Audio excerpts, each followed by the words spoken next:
اسرار درون آستانه شما، این مقدسات خانه شما، آبروی اهل کاشانه شما. پذیرا باشید صدای رادیو پیام با برنامه آستانه.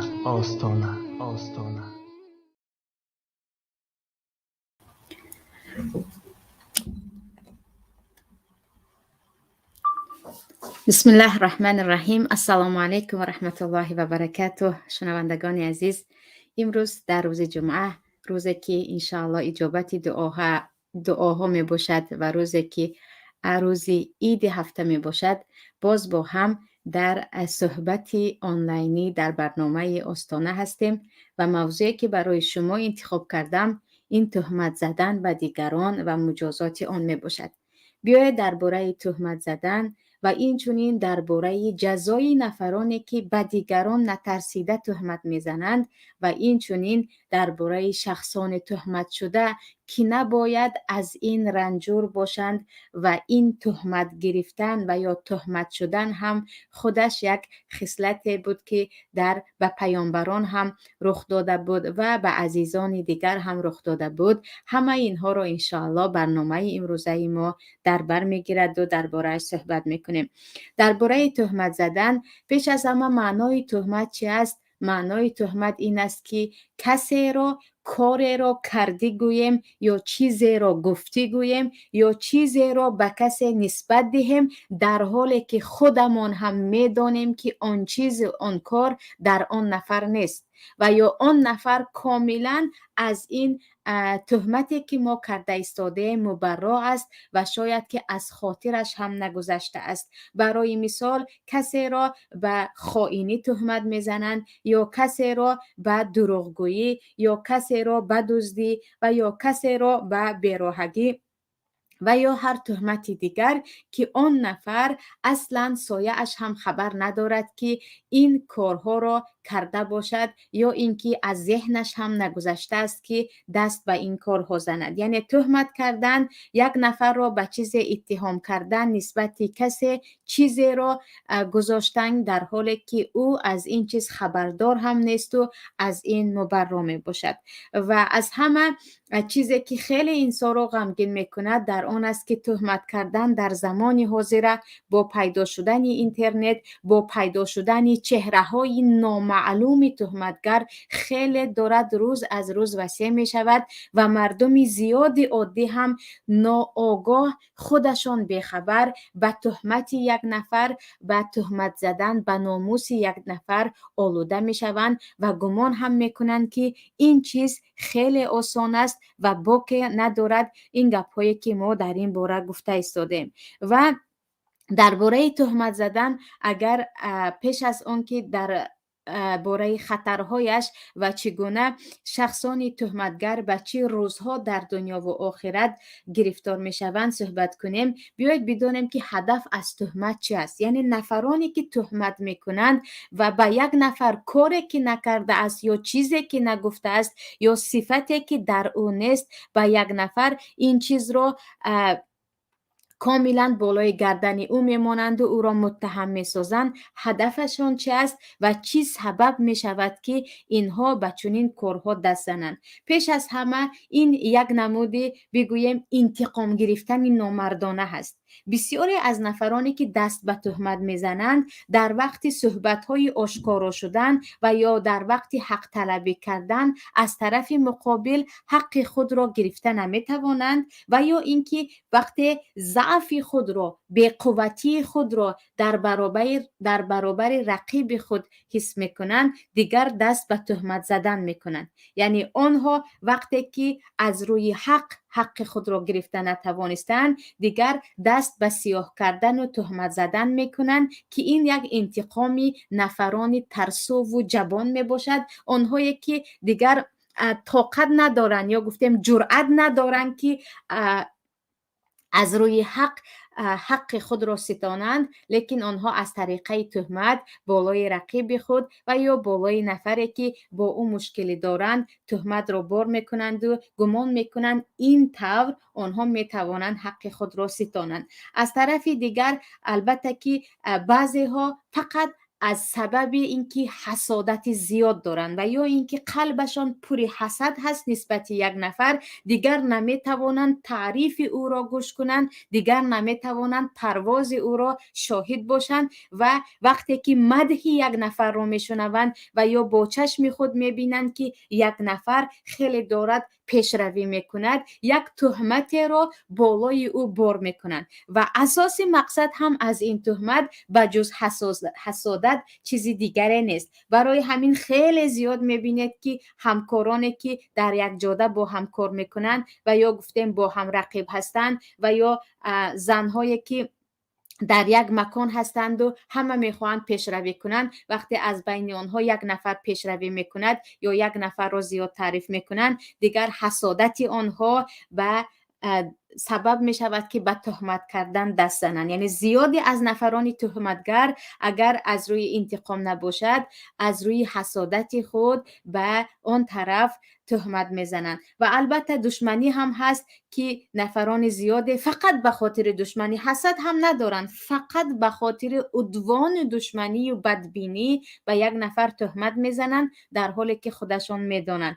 و البته این رو هم باید اینجا قید کنیم که نفران دیگری هم هست که تهمت کسب کار آنها می باشد. یعنی ایده زندگیشان یا گفتیم درآمدشان از بالای تهمت زدن است، به یگان دلیل، به یگان اثبات، یا اگر دلیل باشد هم دلیل های ناروشنی که هزار و یک شاخه دارد. برای اون که یک سخن را اگر ما گرفته حکم کنیم باید پهلوهای او را ببینیم. شاید کسی چیزی را گفت اما مقصدی او دیگر است، شاید کسی کاری را کرد اما نیتی او دیگر است. همیشه یک و یک باره نمی شود با شنیدن یک سخن و یا دیدن یک کار به یک نفر حکم کرد، اما ایده هستند که فقط چون کسب کار آنها تهمت زدن و از بالای تهمت زدن یا درآمد کردن یا اینکه آبرو گرفتن هست، در سر اینترنت ها می نشینند یا در منبرها می نشینند یا رو بر روی دوربین می نشینند و از این نفر تا آن نفر به تهمت کردن شروع می کنند. و باز هم متاسفانه گروهی هستند که خود را واعظ میدانند یا نصیحتگر میدانند و اذا قیل لهم لا تفسدوا فی الارض قالوا انما نحن مصلحون.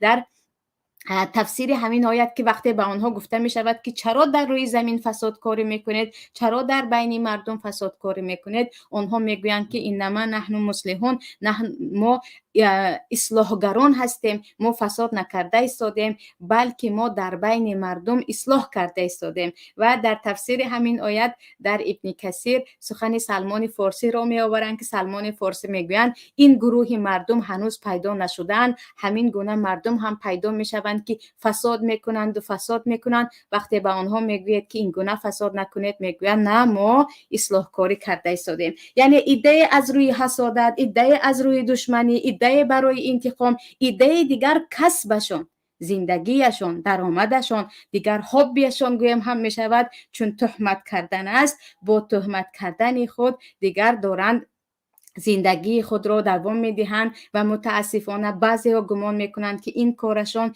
اصلاح مردم است، اصلاح جامعه است، در حالی که بجز هماز مشاء بنمیم از نفرانی عیبجو و خبرکش و در بین مردم فساد کننده چیزی دیگری نیستند. پس اینجا بجز این گونه آدم ها که خودشان دیده و دانسته تهمت میکنند، گاهی میشود که مایان خودمان هم ندانسته دست به تهمت میزنیم و خودمان آگاه نیستیم، اما یک و یک باره در وقت یک نفر تهمت شدن به او شریک میشویم و یا اینکه در وقت تهمت را شنیدن به جای آن که پیش آن تهمت را گیریم، برعکس زبان خود را آلوده میسازیم که ناخود آگاهانه هم چگونه که در تهمت حضرت عایشه رضی الله عنها بعضی از صحابگان از جمله حسان ابن مالک و خواهر زینب بنت جحش به این چیز داخل شده بودند و خودشان هم شاید که به خبر ماندن، ما نیز داخل شده میمونیم. برای همین پیش از این که درباره یک نفر قضاوت کنیم،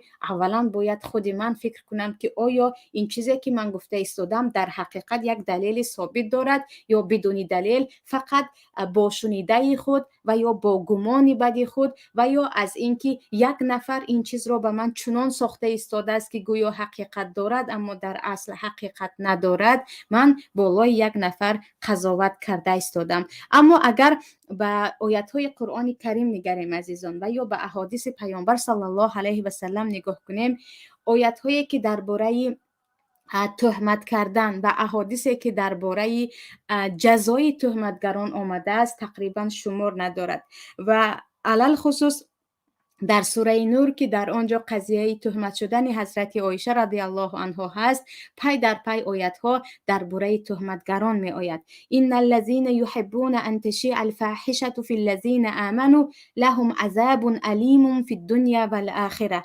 والله یعلم و انتم لا تعلمون. میگوید الله، یعنی آنهایی که دوست می‌دارند بدنامی پهن شود، یعنی آنهایی که دوست می‌دارند مردان مسلمان و زنهای مسلمان را بدنام کنند و دوست می‌دارند که همه آنها را با بدنامی یاد کند، این را بدانید که در دنیا و آخرت برای آنها عذاب دردناک است و الله می‌داند احوال اینها را. الله آنچه که در قلب اینها هست می‌داند، ولیکن شما نمی‌دانید. اگر به همین آیت 19 سوره نور نگاه کنیم، نفران تهمتگر نه در آخرت فقط در دنیا هم مجازاتشان را می‌بینند و این وعده پروردگار است. و پیامبر صلی الله علیه و سلم در مسند امام احمد آمده است که میگویند وقتی که من شب معراج به آسمان برآمدم، در آنجا قومی را دیدم که با ناخن‌های درازی که از نحاس، یعنی از گفته مس بود و یا از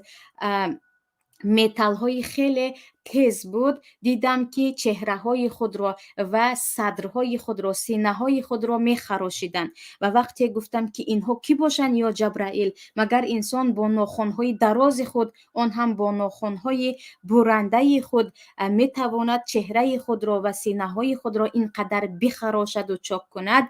جبرائیل به من گفت هؤلاء الذین یأکلون لحوم الناس و یقعون فی اعراضهم. انا این نفرانی که تو امروز دیده ایستاده که چهره های خود را، سینه های خود را دارن چاک میکنن، اینها نفرانی هستند که مردم را غیبت میکردن و آبروی مردم را برای نابود کردن کوشش میکردن و در پی نابود کردن آبروی مردم با تهمت زدن، با جاسوسی کردن، با 1001 عیب پیدا کردن بودن که جزای اینها امروز انا همین است که خودشان دارد نابود میکنند. و البته آیت های زیادی دیگری هم هست و احادیث زیادی دیگری هم هست. حتی پیامبر صلی الله علیه و سلم میگویند من قال فی مؤمن ما لیس فیه اسکنه الله ردغه الخبل حتی یخرج مما قال.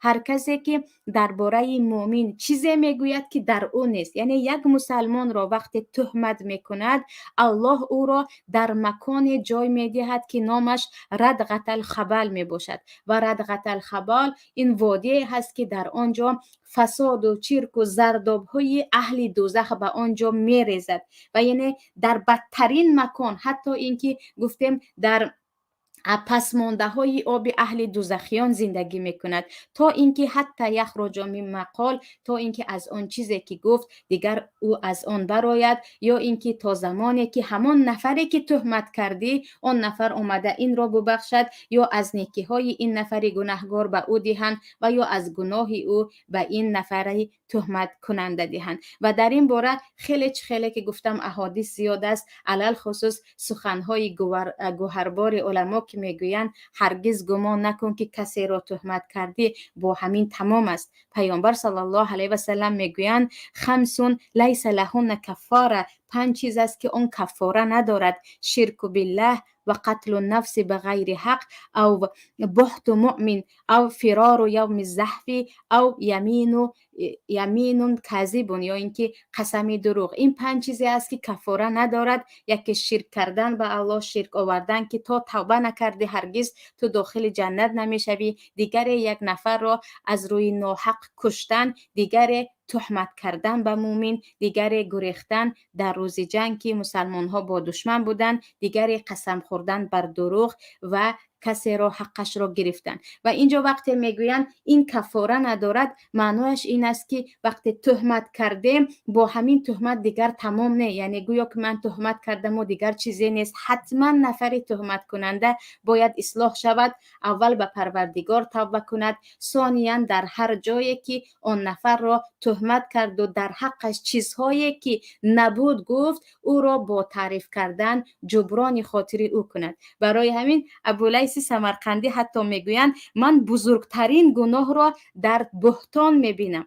بزرگترین گناه این بهتان است که حتی پروردگار در سوره حج تهمت کردن را برابری از شرک آوردن یا برابری عبادت بت‌ها آورد. فاجتنبوا رجس من الاوثان واجتنبوا قول الزور. شمایان از این عبادت هایی که به بت ها میکنید خودتان را دور کنید و این چونین خودتان را از قول زور، از تهمت کردن هم دور کنید، اجتناب کنید. ابولیث سمرقندی میگویند این را ببینید که پروردگار هر دو این چیز را پهلو به پهلو آورد. تهمت کردن این فقط گناه کردن در برابر حق الله نیست. تهمت کردن بجز حق الله این ناموس مردم است، عرض مردم است، آبروی مردم است. یگانه با توبه کردن هم خلاص نمیشوی مگر اینکه اصلاح شوی و از آن نفر بخشش پرسی و هر جایی که او را تهمت کردی در آنجا در حق او تعریفش کنی. پس عزیزان با گفتن چه خیلی که گفتیم،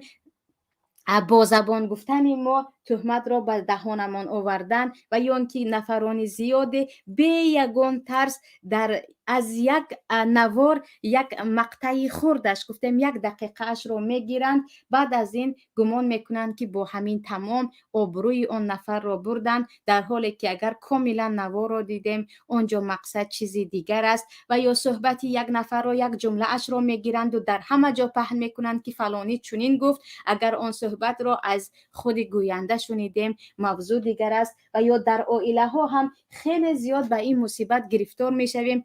اکثریت خواهران شاید تهمتی که از زبان شوهر خود میشنوند از هیچ کس نشنیدند، و یا برادرانی که تهمتی که همسرشان و یا عائله همسرشان آنها را کرده است شاید کسی دیگری نکرده است. و حتی پدر و مادری هستند که دیده و دانسته داماد خود و یا عروس خود و یا نبیره خود و گاهی می شود که فرزند خود را آنگونه تهمت میکنند که آن فرزند از یگان نفری بیگانه این تهمت را نشنیده است. یعنی مسئله تهمت با گفتن خیلی آسان است که فلانی همین را گرفت، فلانی همین را گفت، فلانی مقصدش این است، ولی در اصل این را وقتی که میبینیم خیلی یک مصیبتی هست که جزایش در دنیا و در آخرت می باشد. برای همین وقتی حضرت عایشه تهمت شدند و بعضی از صحابگان در این ماجرا یا گفتیم در این مصیبت زبانشان را آلوده کردند، الله در قرآن کریم به آنها ندا کرده گفت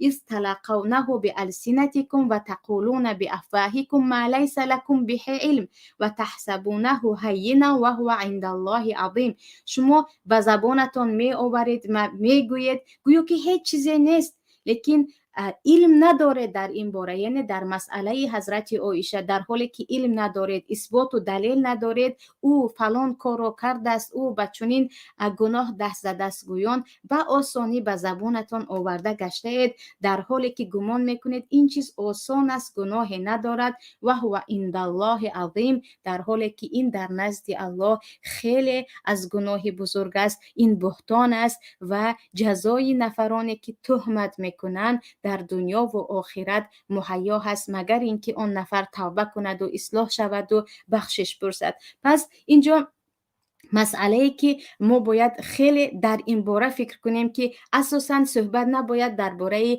نفرانی که تهمت میکنن، نه درباره خود ما عزیزان، نفرانی که ما رو میشنوید و یا بعداً میشنوید و درباره خود من باشد که بیاید وقتی که یک نفر رو درباره اش چیزی گفتن و ما نمیدونیم که این حقیقت است یا نیست و برای ما اصلاً پروردگار هرگز امر نکرده است که تو در این باره قضاوت کن. قضاوت کردن بالای یک نفر این به دست قاضی می باشد، آن هم قاضی مسلمان که در شرایط امروزه ما نداریم، و یا به یک نفر عادل و صاحب علم اولی علم باشد، صاحب علم باشد که به نزد او روند و قضیه را به او گویند. اما وقتی به ما کسی خبر می آورد که ماشاءالله در خبرکشی تهمت ها مردم ما شاید به رکورد رفته رسیده باشند، یعنی خیلی تهمت ها زود پهن می شود.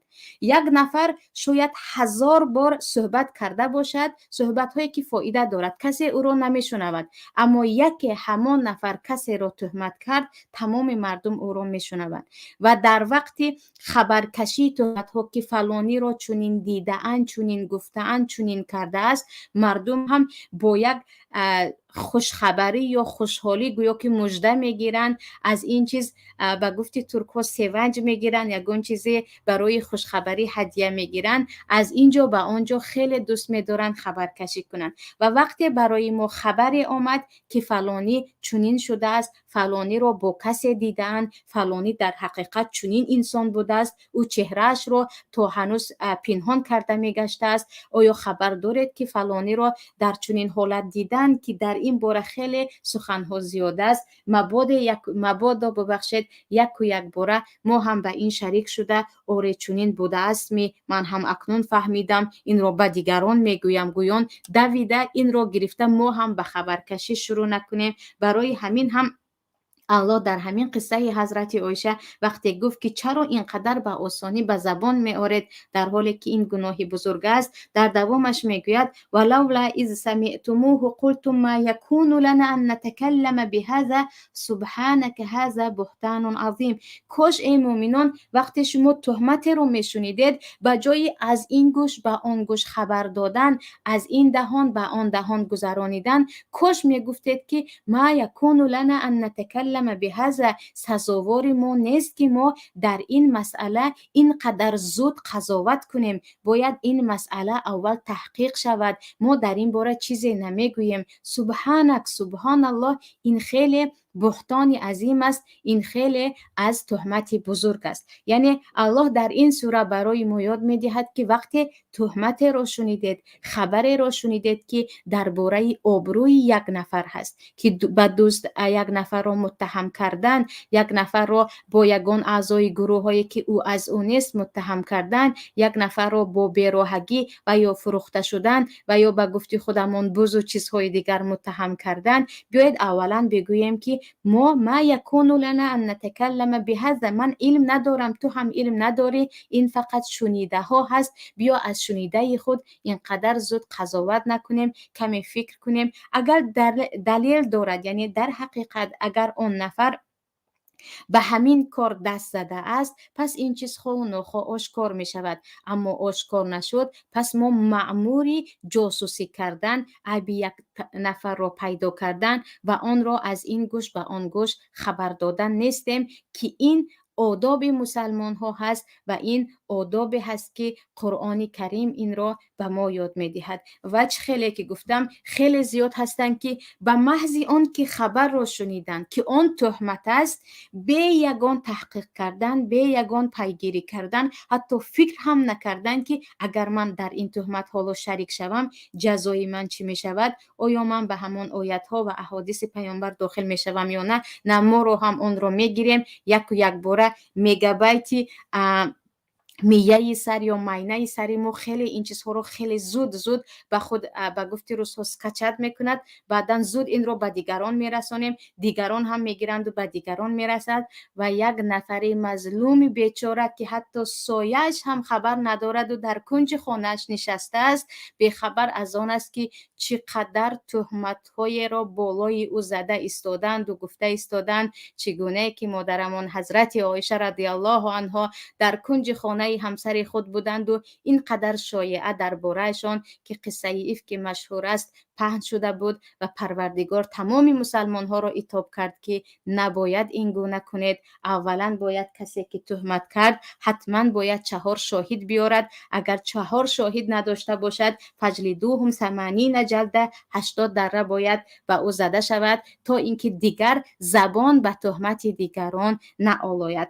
و چیز دیگر، پس وقتی که تهمت را میشنویم، خواه تهمت به بیراهگی، خواه تهمت به چیز دیگر، یا عموما سخن را درباره یک نفر شنیدیم، حتما باید اولا پیگیری کرد و دهان در این باره نآلایم و زبان خود را به تهمت یک نفر هرگز آلوده نکنیم که چگونه که احادیث و آیات ها را کمی پیش گفتم، این چیز به گفتن آسان اما خیلی خیلی جزای خطرناک دنیوی و آخروی دارد. و مسئله دیگر، این مسئله شخصان تهمتگر هستند عزیزان. چه خیلی که گفتم متاسفانه و خیلی متاسفانه ایده هستند که تهمت کردن دیگر برای آنها راه درآمد است. اگر گفتیم پول نمیگیرن، دیگر چیزی هست که گویا به تهمت زندگی کرده نمیتوانند. و شبکه های یوتیوب هم داریم، ماشاءالله یک چند شبکه های دارن با نام، در آنجا نام یگان اسلامی می نویسن، حتما نام یگان امام رو می نویسن یا یگان کلمه یا اصطلاح اسلامی در آنجا می نویسن. بعدم به داخلش داخل می شود که بجز تهمت، آن هم تهمتی اهل علم و تهمتی برادران، چیز دیگری در آنجا وجود ندارد. و اساسا عجیبش در آن است که آنقدر اهل فساد و اهل فسق و نفرانی که در گناه‌های کبیره آلوده هستند زیاد هستند در کنارند، ولی نفرانی که وعظ میگویند، نفرانی که آنها میخواهند مردم را اصلاح کنند، آنها را یک به یک با یگان تهمت میگیرند و فلانی دامولا یا فلانی ایشان یا فلانی چیزی دیگر چنین کرده است. یا در گروه های زیادی هم هست که از این گروه به آن گروه روان میکنند. و در بین عائله های هم هست که یک نفری را که عموما خیلی که گفتم بخبر هست و بری است، اون نفر رو اینجا می آورند و درباره او تهمت کردن را شروع میکنن. یعنی گویا که این تهمت کردن یگان مجازات نداشته باشد، در حالی که عزیزان نفری که تهمت شد پیش از همه او مظلوم است. یعنی هر کسی که او را تهمت کردن، آن نفر مظلوم است و اگر او دعا کند دعایش اجابت می شود. حدیث در صحیح بخاری مسلم است که پیامبر صلی الله علیه و سلم میگویند اتقی دعوت المظلوم، تو از دعای نفر مظلوم بترس، فانها لیس بینها و بین الله حجاب، براستی که بین دعای مظلوم و بین پروردگار یا بین مظلوم و پروردگار هیچ حجاب پرده وجود ندارد، دعایش مباشرتاً اجابت می شود. و نفری که مظلوم است و در حقش تهمت کردن کاری است، کرد گفتن، نگفته است گفت گفتن، صفتی که در است گفتن، اون نفر مظلوم است و دعایش اجابت می شود. و درباره اجابت شدن دعای مظلوم و علل خصوص نفران تهمت شده عزیزان، اولا در ما خود قصه حضرت عایشه بسنده است که بعضی از صحابگانی که حتی تهمت زده بودند در زمانش دره خورده بودند 80 تا و بعضی دیگران حتی به بیماری های دیگر گرفتار شدند. و این چنین حدیث در صحیح مسلم است، حدیثی که در آنجا درباره سعید ابن زید صحبت می رود. سعید ابن زید با یکی از همسایه های خود یا گفتیم با عروه نام زن مشکلی داشتند و عروه سعید ابن زید را تهمت می کند و می گوید که همین زمینی که او زندگی دارد از آن من است و سعید دروغ می گوید. سعید می گویند پس او وقتی که اینقدر ادعا دارد من دیگر به او بخشیدم، اما در دوامش می گویند اللهم این کانت کاذبة فاعمی بصرها، پروردگارا اگر همین زن در حق من الان دروغ گفته ایستاده باشد، تهمت کرده ایستاده باشد، پروردگارا چشمانش را کور کن، واجعل قبرها فی دارها، و قبرش را در درون حولیش قرار بده. پس از مدت میبینند که این زن خودش یعنی عروه چشمانش کور گشته است و همیشه به دیگران میگوید اصابتنی دعوت سعید ابن زید، من به دعای بدی سعید گرفتار شدم که چشمانم کور شد. و بار در داخل حوله خود به یک چاه می افتد و می میرد و دعای سعید بیچاره که که اینقدر او را تهمت کرده بود گرفتار می شود، هم چشمانش کور می شود، هم در حقیقت عیناً در همان داخل خانه خود وفات می کند. اینجا بعضی از علما میگویند تهمتگر است، او را به الله بسپارید و جزایش در نزد پروردگار است. بعضی ها میگویند نه، او را کاملا ببخشید و من عفا و اصلح فاجره علی الله، هر کسی که ببخشد و اصلاح کند اجر او را پروردگار خودش میدهد. ولیکن اینجا سخنی بهترین سعید ابن مسیب تابعین بزرگ از اجلای علما هست که میگویند بدانید که پروردگار غیبت مرا حرام کرد، آبروی مرا حرام کرد و در حق من تهمت کردن را حرام کرد. من اینها را حلال نمی کنم. هر نفری که در حق من تهمت زد، هر نفری که مرا غیبت کرد، هر نفری که برای نابود کردن آبروی من کوشش کرد، اینها را من حقش را، یعنی حق خودم را در روز قیامت در نزد پروردگار از او می ستانم. سعید ابن مسیب این را می گویند و از این باید تمام تهمتگران بدانند که همه چیز با یک گفتن تمام نیست. و حتی احادیث دیگر است که پیامبر صلی الله علیه و سلم میگویند، خطا نکنم حدیث در صحیح مسلم بود که پیامبر صلی الله علیه و سلم میگویند آیا من شما را از نفری که تماما خسران است، هیچ چیز چار ندارد خبر دهم؟ وقتی میگویند آره پیامبر صلی الله علیه و سلم به ما این را بگوید، پیامبر صلی الله علیه و سلم میگویند کسی که نماز میخواند، روزه میگیرد، صدقه میکند و در روز قیامت هیچ چیز ندارد. چگونه هیچ چیز ندارد در حالی که در دنیا این همه عملهای صالح را کرده است؟ میگویند آخر او در دنیا این را حقارت میکرد، دیگری را تهمت میکرد، دیگری را بالای آبرویش کار میکرد که آبرویش بریزد. برای همین از همه این کارهایی که در حق مردم از غیبت و از تهمت و از آبروریزی که کرد، در روز قیامت از حسناتهایش به آنها داده می شود و از گناههای آنها گرفته می شود. پس نفران تهمتگر حتما باید بدانند که با همین تهمتی کرده ما دیگر تمام نیست، با همین یک نواری پهن کرده ما، با همین به کسی چیزی گفته ما، با همین در یک محله یک نفر را بدنام کردن یا در داخل عائله یک نفر را نامش را سیاه کردن، با همین مسئله تمام نمی شود. نه ما روز جزا داریم. پیش از روز جزا در همین خود دنیا این وعده الله هست که لهم عذاب علیم فی الدنیا و الاخره، در دنیا هم اینها جزایشان رو میگیرند. بعضی از علما در شرحش میگویند شما بدانید که، ببخشید در تفسیر آیت میگویند بدانید که وقتی کسی را تهمت کردید در حالی که در او این صفت نیست، شما را مردم به چیز دیگر تهمت میکنند که در شما نیست. تو تهمت کردی و خلاص نمیشوی، دیگران هم تو را تهمت میکنند، اون هم به تهمتی که تو خودت در آن چیز عموما خبردار نبود، یعنی جزای آن تهمتی کردگیت را از مردم خواه ناخواه میبینی. و مسئله دیگر عزیزان، این مسئله نفران تهمت شده است. پیش از آن که درباره نفران تهمت شده صحبت کنیم، حتما بدانید که صحابگان پیامبر، خود پیامبر صلی الله علیه و سلم و پیامبران دیگر مثل ابراهیم و موسی و عیسی و هارون، دیگر پیامبران هم تهمت شده بودند. همسر پیامبر صلی الله علیه و سلم عایشه صدیقه طاهره مطهره هم تهمت شده بودند. یعنی تهمت شدن این چیزی نیست که نباید به همین که به تهمت گرفتار شدیم یا در وقت تهمت شدن یک و یک باره به داد و فغان آییم.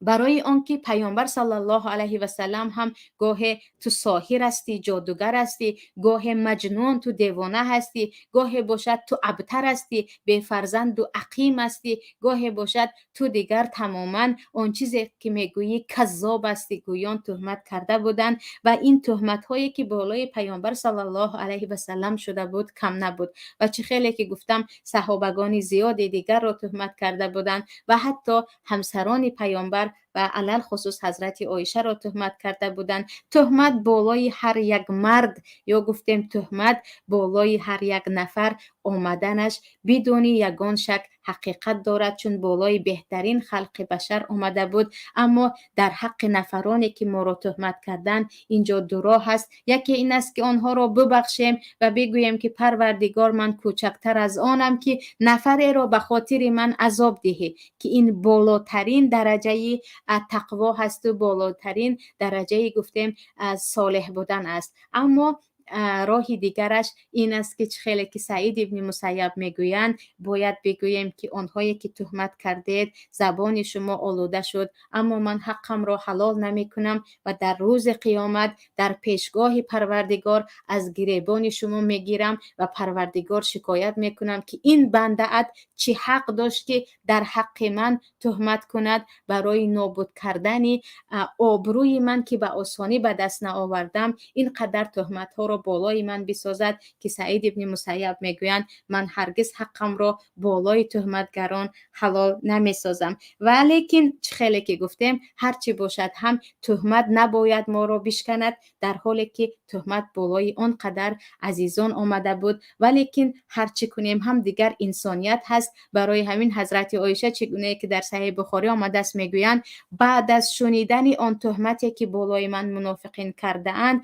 بیماری من دوچند شد. یعنی من آنقدر بیمار گشتم که تهمت بیماری مرا آنقدر دوچند و زیاد کرد که دیگر من نه خوب کرده می توانستم، نه خورده می توانستم، نه آرام ایستاده می توانستم. یعنی خواه و ناخواه تهمت بالای انسان اثر دارد، تاثیر میگذارد، آن هم تاثیرهای منفی. ولی انسان باید قوی باشد و انسان باید برای رفع کردن تهمت ها خودش هم حرکت سازد و ببخشید حرکت کند و هرگز در جای قرار نگیریم که در آنجا تهمت کردن ما خیلی آسان گردد و علل خصوص برای نفرانی که برای تهمت کردن ما آنها نان میخورند ببخشید، یا اینکه آبرو میگیرند و یا اینکه کسب کار آنها تهمت است و بدون این زندگی کردن نمیتوانند، حتما باید به آن گوشهایشان رسانیده شود که دنیا فقط با همین تهمت کردن تمام نمی شود.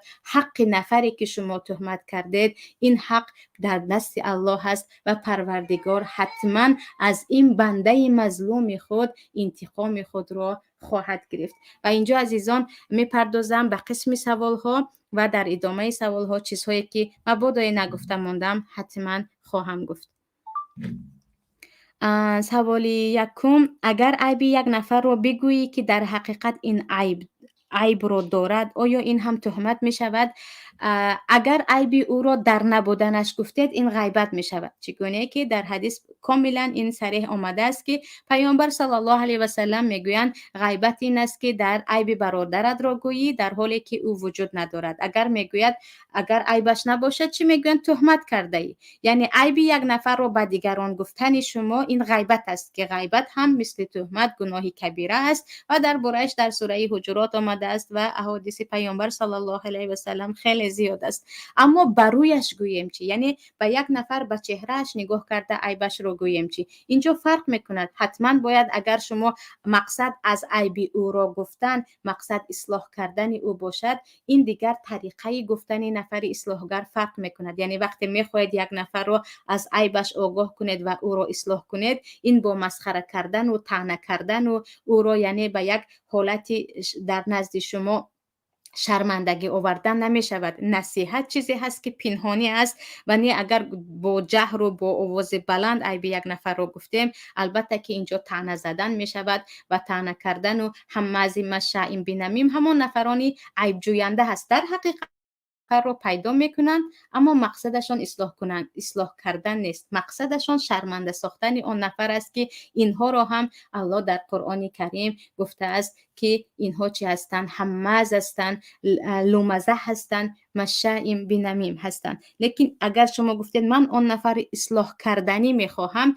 پس طریقه اصلاح کردن یک نفر گناهگار ببخشید با او را غیبت کردن یا به چهره او نگاه کرده عیب‌های او را گفته او را در نزد خود شرمنده کردن نه، با طرزی هست که غیر مباشر باشد. برای همین پیامبر صلی الله علیه و سلم اگر یگان صحابه خطا میکرد به منبر برآمده ما بال اقوام گویان گم میزدن، یعنی من شنیدم که مردم به همین کار دست زده ایستادن، به من آمده رسید که به همین کار بعضی ها دست زده اند. یعنی با اسلوب صحبت میکردن که های فلانچی نامد فلان پسری فلان از جایت برخیست و همین گناه رو کرده ای.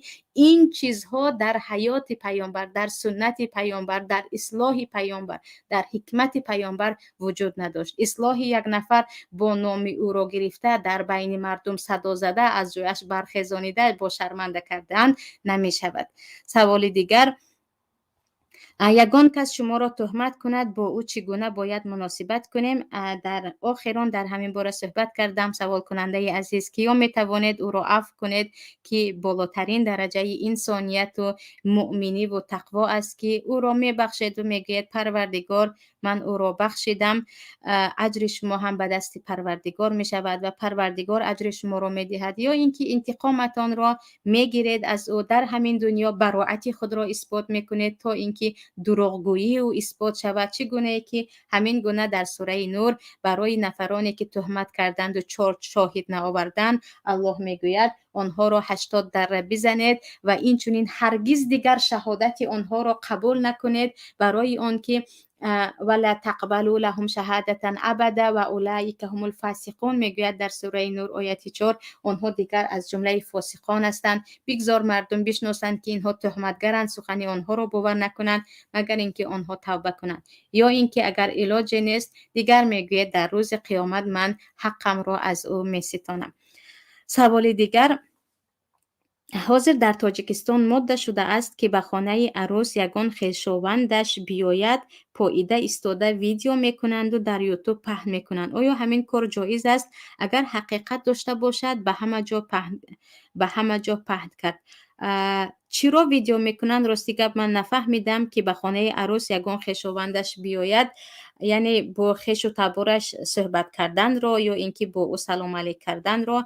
خوب میشد اگر سوال رو وسیع‌تر میگفتید. اما یک نفر رو از او نپرسیده نوارش رو گرفته پهن کردن البته که این گناه است. این یک نفر خودش نمیخواهد او رو در نزد تمام مردم در یوتیوب در جای دیگر پهن کردن البته که جایز نیست. آیا نفری که تهمت شده است نزد خداوند یگان اجر دارد؟ البته نفرانی که تهمت میشوند آنها مظلوم هستند و مظلومین در نزد پروردگار همیشه اجر دارند و هر چیزی که از مردم دیدیم در حالی که در ما او نبود و برای این صبر کردیم البته انسان به این ثواب میگیرد، برای این اجر و پاداش دارد. و حتی در قرآن کریم هم بعد از همین قصه حضرت عایشه را نقل کردن الله میگوید درباره نفرانی که به تهمت آلوده شدند در حالی که آنها عموماً به این چیز یگان رابطه نداشتند. وقتی درباره تهمت شدگان صحبت میکند در آنجا میگوید اولئک مبرئون مما یقولون لهم مغفرة و رزق کریم. اونهایی که شما تهمت کردید علل خصوص حضرت عایشه که شما تهمتش کردید مبرا از پاک است از آن تهمتی که شما کردید. برای اینها مغفرت یعنی بخشایش پروردگار و رزق کریم و رزقهای زیاد اینها را انتظار می باشد. و البته که تهمت شدگان در حالی که در آنها نیست و آنها را تهمت کردن و به این صبر کردن یا اینکه در این مسئله مبارزه بردن برای این اجر است. همین تهمت از غیبت چه فرق دارد؟ تهمت یک نفر را چیزی که درباره او نیست متهم می‌سازد. یک نفر دروغ نگفت او دروغ گفت میگوید. یک نفر بی‌راه نیست او بی‌راه است میگوید. یک نفر دزدی نکرد او دزدی کرد میگوید. یک نفر یگان صفتی را ندارد میگوید نه این نفر همان صفت را دارد. این تهمت است.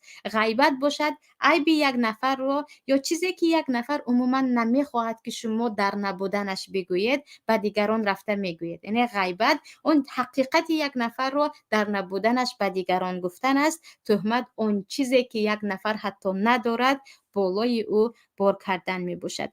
سوال دیگر، اگر شوهر با تهمت با گناهی نکرده زنش را عیبدار کرده طلاق دهد، بعد فهمد که زنش بیگناه بوده است، این طلاقش آیا طلاق حساب می شود یا نه؟ البته طلاق حساب می شود و طلاق وقتی که از زبان برآمد دیگر آن را برگردانیده نمی شود، حتی در وقت شوخی، حتی در وقت غضب، مگر اینکه در وقت اکراه، یعنی خیلی مجبور کرده یک نفر رو اگر طلاق ندی حاضر تو رو میکشم یا چیز دیگر گویند، یا طلاق در وقت عموما انسان از عقل بیگانه شدنش. برای همین با تهمت باشد هم طلاق که گفت طلاق صادر می شود.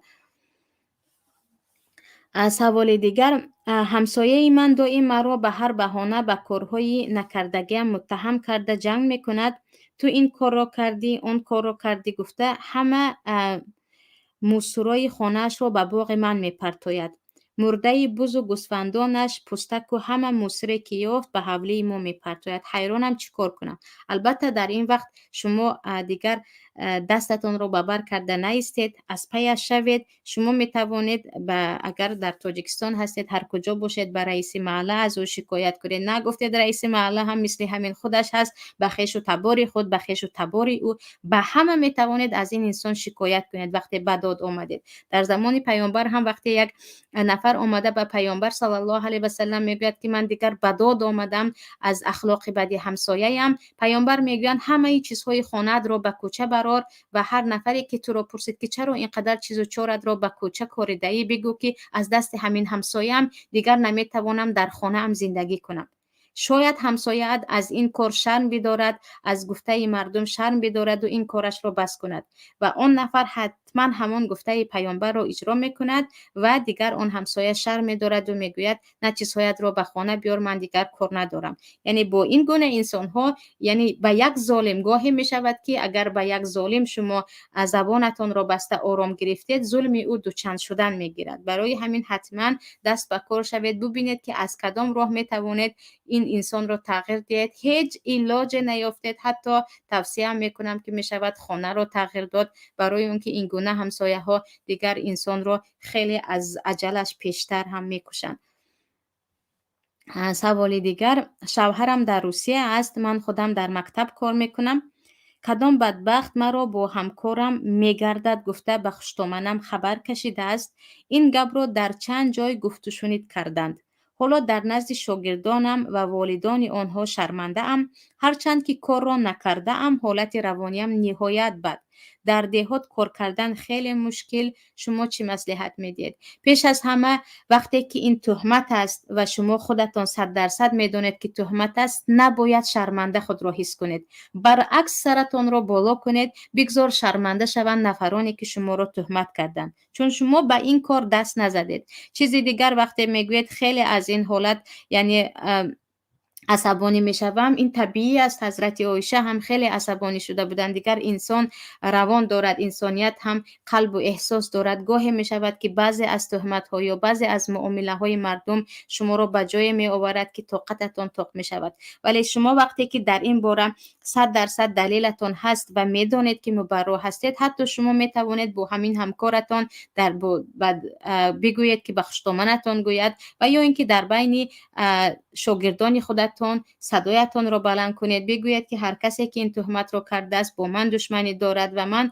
یگان گناهی نکردم که از این شرمنده باشم. اما درباره در دهات کار کردن مشکلی در این است که در دهات ها هم تهمت و هم بهتان و غیبت و این چیزها زیاد است و من سندی حدیث در خاطرم نیست، لیکن پیامبر صلی الله علیه و سلم میگویند آنهایی که در دهه ها زندگی میکنن مثل آنهایی که در قبرها زندگی میکنن، برای اینکه تنگ و تاریک و مشکلی های خیلی زیاد دارد. اما در دهه بودن شما، در مکتب کار کردن شما سبب اصلاح طلبه ها می شود و شما با همین کارتون خیلی مردم رو اصلاح کرده ایستادید. پس صبور باشید، کار خودتون رو دوام دهید. اما گفتید من هیچ کار کرده نتوانسته ایستادم به جز اینکه به خودم ضرر بیارم و خودم خسته شوم. در اینجا البته می توانید جایتون رو دیگر کنید و یا حتی به مهاجرت از دهه‌ای که هستید بیرون برایید.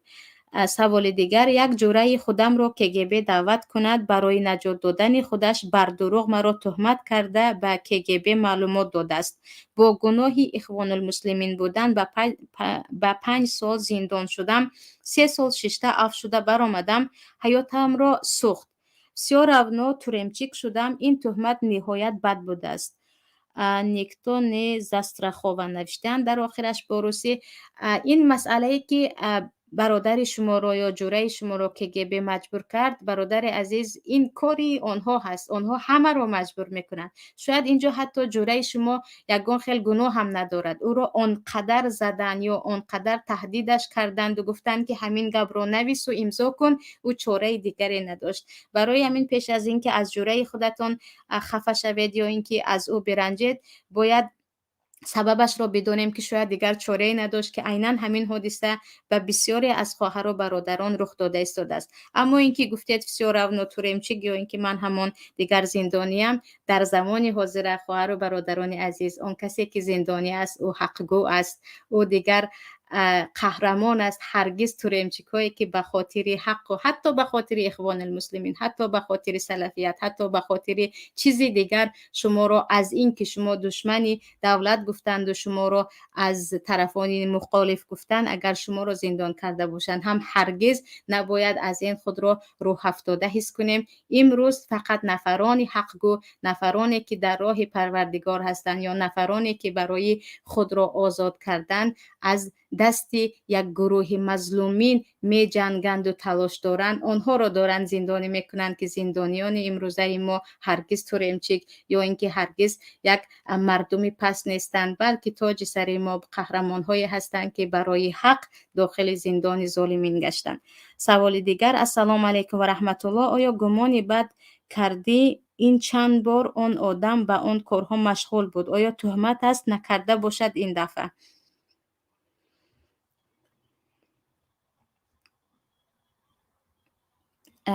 راستیگه من سوال رو درست نفهمیدم. آخرین سوالی که هست، آیا سوال دیگر رو میخونم: آیا بعد طلاق اگر پرسند چرا جدا شدی، عیب‌های مرد رو گویی غیبت است یا نه؟ اینجا پرسیدن از پرسیدن فرق میکند. شما رو یک نفر پرسیده ایستاده است که شما میدونید که اون نفر اهل امانت است و سبب پرسیدنش هم این است که شما رو بداند که عیبدار هستید یا نه.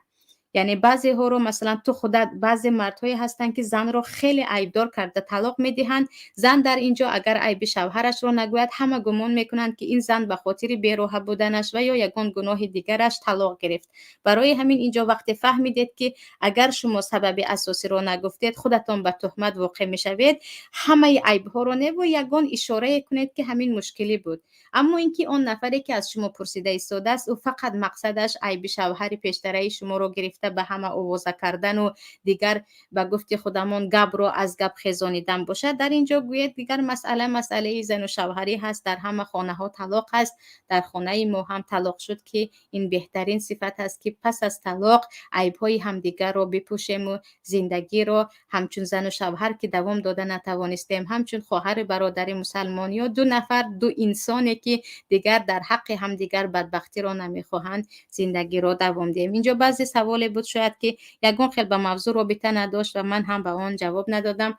عزیزان، این بود موضوع امروزه من درباره تهمت زدن به دیگران و مجازات آن، و پروردگار ما و شما را مستقیم بدارد که برای تهمت کردن دیگران اگر تهمت شویم هم زبان آلوده نکنیم. برای اون که خیلی آسان است تهمت زدن، زبان خود را با 2-3 حرکت در حق یک نفر، آبروی یک نفر، ناموس یک نفر آلوده کردن. اما مجازات آن، مجازات تهمت در دنیا و در آخرت برگردن تهمتگران میماند. با امید آن که هرگز تهمت نشوید و تهمت هم نکنید و همیشه با قلب صاف و مصفا مثل آینه و پیشواز ببخشید به درگاه پروردگار بروید. همه شمایان را به الله میسپارم. السلام علیکم و رحمت الله و برکاته. اسرار درون آستانه شما، این مقدسات خانه شما، آبروی اهل کاشانه شما. پذیرا باشید صدای رادیو پیام با برنامه آستانه.